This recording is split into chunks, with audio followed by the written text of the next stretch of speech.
à vous les fans d'histoire. Ah, le croissant.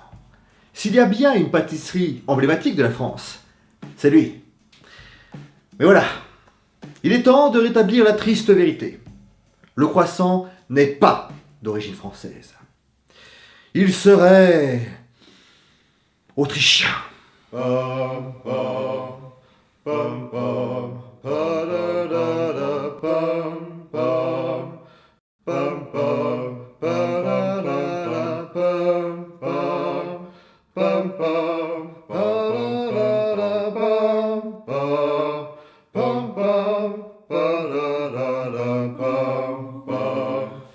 Pourquoi ?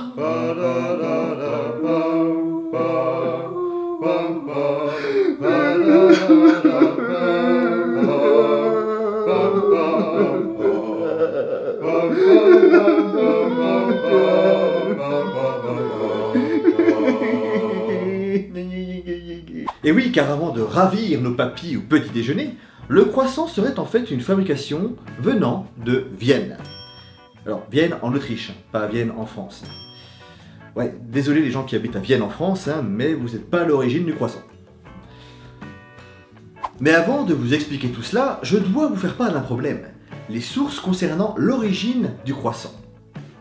En commençant mes recherches, je me suis d'abord basé sur les livres d'histoire moderne que je possède, notamment Le Turban et la Stambouline de Jean-François Saulnon. Et par la suite, j'ai découvert qu'il existait d'autres ouvrages, comme La grande histoire de la confiserie-pâtisserie française de Sander et de Rien, que l'on trouve facilement pour la modique somme de 586,95 €. Donc vous comprenez, j'ai pas eu accès à cet ouvrage. Parce que bon, on est d'accord que foutre presque 600 balles dans un bouquin, l'histoire est ma passion, mais faut peut-être pas abuser non plus. Et avant que certains d'entre vous partent gueuler auprès de ces auteurs, Monsieur Sander et Monsieur Derrien, ça sert à que dalle. Parce que si vous connaissez pas trop le monde du livre, c'est pas eux qui fixent les prix, déjà. Et deuxièmement, le livre n'est plus édité. Du coup, le prix que je vous ai indiqué, c'est simplement un mec qui l'avait encore chez lui et qui essayait de le vendre super cher. Vous savez, ces connards qu'on appelle les spéculateurs. Ah ouais, c'est à vous que je parle, mon enfoiré. Mes insultes là sont pas du tout gratuites. Je vous ferai certainement pas un truc gratuit d'ailleurs, pas des spéculateurs. Bref, mais toutefois, j'ai quand même eu accès à quelques extraits. Et aussi, je me suis basé sur l'article de Franz Reiner, qui s'intitule Sur l'origine de croissants et autres viennoiseries, ou encore Le monde dans nos tasses de Christian Grattalou, et enfin l'ouvrage de Barbara van Melle et Pierre Reboul, Vom Kipferl zum Croissant, ce qui signifie en fait du Kipferl au croissant. Et je vous expliquerai après ce que c'est qu'un Kipferl, ne vous inquiétez pas. Bref, vous allez le comprendre, l'histoire du croissant, c'est pas si simple. Mais commençons par l'hypothèse la plus communément admise. La tradition veut que le croissant fut créé suite au siège de Vienne par les Ottomans en 1683. Vienne est alors considérée comme le siège du pouvoir des Habsbourg.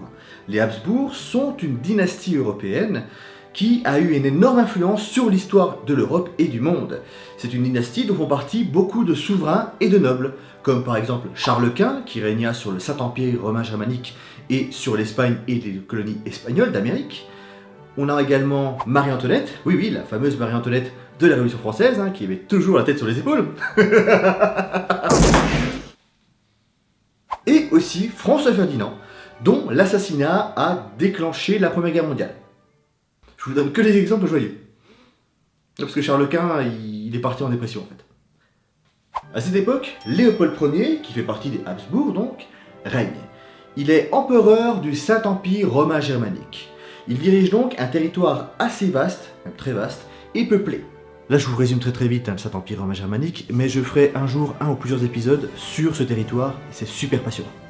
Et voilà, Léopold là, il est un peu dans la mouise. Parce que les Ottomans viennent de débuter la 5e guerre austro-turque.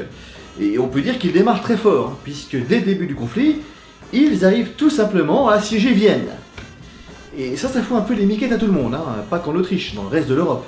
Parce que si les Ottomans arrivent à prendre Vienne, donc à vaincre les Habsbourg, qui, comme je vous l'ai expliqué, sont loin d'être des petits quand même, eh bien qu'est-ce qui va les empêcher de prendre le reste de l'Europe, Je vous le demande, qui donc? Les Polonais. Les Polonais? Oui, les Polonais. Car heureusement pour les Autrichiens, les troupes polonaises du roi Jean III Sobieski arrivent et foutent la pâtée aux Ottomans. Sobieski comme la marque de vodka? Oui, mais bon, c'est dommage que tu connaisses Sobieski que par cette marque quand même. Pas fou. En plus, elle est pas top. Projet Bacic. Oui, les Polonais ont sauvé les Autrichiens. J'insiste là-dessus parce que, un siècle plus tard, les Autrichiens les remercieront en bouffant littéralement la Pologne, avec la Prusse et la Russie. Mais ça, c'est une autre histoire. Suite à l'intervention polonaise, les Ottomans, choqués et déçus, décident de lever le siège en abandonnant pas mal de matériel d'ailleurs, et repartent vers les Balkans la queue entre les jambes. Ce qui est une expression qui peut permettre plein de blagues que je ne ferai pas. Non. Et pour célébrer cette victoire, les boulangers viennois vont décider de créer une pâtisserie en forme de croissant. Parce que le croissant est un des symboles du drapeau ottoman. Notez cependant que ces croissants ne seront pas appelés croissants, mais Kipfeln ou Kipferl. Et ce sont des pâtisseries qui en réalité existaient déjà avant le siège. Mais avec le siège, là, on va leur donner donc une forme de croissant, tout simplement. Et puis rappelez-vous aussi que en français, les viennoiseries, ce sont des pâtisseries qui en fait sont originaires de Vienne. Vienne en Autriche quoi. Pas Vienne en France. Désolé les gens qui habitent à Vienne en France, c'est toujours pas vous qui avez fait les viennoiseries quoi. Bon, ça c'est l'hypothèse la plus connue. Parce qu'il semblerait qu'au Moyen-Âge, donc avant le siège de Vienne, il existait déjà des pâtisseries en forme de croissant dans les pays slaves d'Europe centrale. Et il semblerait même que des pâtisseries en forme de croissant existaient déjà à l'époque assyrienne. Donc, dans la haute antiquité. C'est-à-dire bien avant le Moyen-Âge et pas en Europe. Voilà. Et ça, c'est Marcel Dorien qui nous le dit. Voilà, 586,95 € pour ce genre d'informations. J'ai envie de dire merci Marcel. Dorien. Marcel, Dorien, Marcel Dorien. Casse-toi. Ok. Mais ça fera 586,95 €.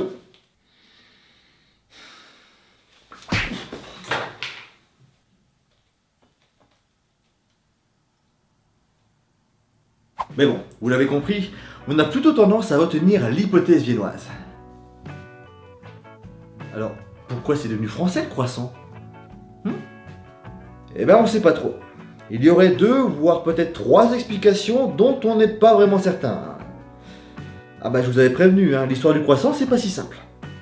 La première veut que ce soit Marie-Antoinette, femme de Louis XVI, autrichienne, qui aurait introduit le croissant à la cour.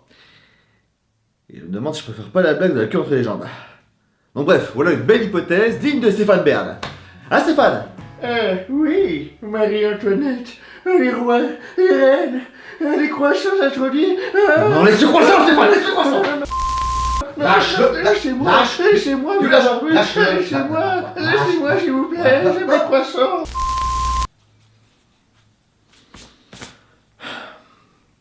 Posez pas de questions. Mais n'en déplaise à Stéphou, N'en déplaise à Stéphane, donc. Franz Reiner, lui, n'a pas trouvé de traces écrites de cette hypothèse avant 1896, soit 103 ans après la mort de Marie-Antoinette. Et ce, chez un certain Antoine Scheibenbogen, qui, à l'époque, avait, semble-t-il, enquêté sur la question sur l'origine du croissant. Et Antoine Scheibenbogen, lui, affirmait les croissants étaient fabriqués rue d'Opine depuis 1780. Ils avaient suivi Marie-Antoinette. Donc, selon cette version, le croissant serait apparu en France vers la fin du XVIIIe siècle, grâce à Marie-Antoinette. La deuxième version est plus pragmatique et beaucoup moins people. Ce seraient 2 Autrichiens, August Sang et Ernest Schwarzer, qui auraient amené le croissant entre 1837 et 1839 en fondant leur boulangerie viennoise à Paris. C'est d'ailleurs l'hypothèse que préfère Christian Grattalou, géohistorien. Oui, géohistorien, ça existe. Et une troisième version, selon Franz Reiner, veut que ce soit pendant l'exposition universelle de 1867 à Paris que le croissant gagne sa popularité dans la capitale. Et pour ceux qui ne savent pas ce qu'étaient les expositions universelles, il s'agissait d'expositions internationales qui se déroulent à différentes années dans différentes villes. Des fois à Paris, des fois à Londres, etc. Des expositions qui mettaient en avant les avancées scientifiques, techniques, intellectuelles, culturelles de différentes nations. Et surtout des expositions qui étaient très populaires dans la seconde moitié du 19e siècle et la première moitié du 20e siècle. Ouais, c'est le salon de l'auto, quoi. Enfin, au moins bouffe.